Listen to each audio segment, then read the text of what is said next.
Tutorial on how to mail merge using these 3 apps.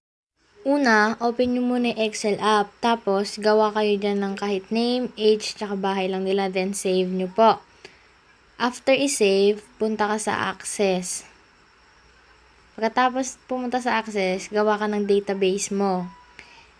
Pagkatapos mong ma-open yung database mo, punta ka sa External Data. And then, export mo yung file mo sa Excel.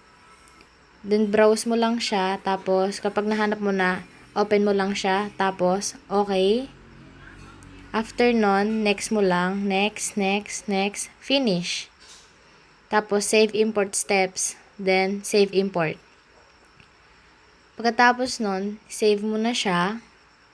After mo i-save, punta ka sa Word. Then, after mong i-open yung app na Word, blank document. Tapos, type ka lang dyan ng name. After nun, age. Pagkatapos nyan ay house.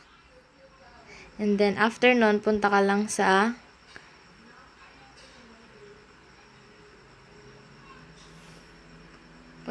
mailings.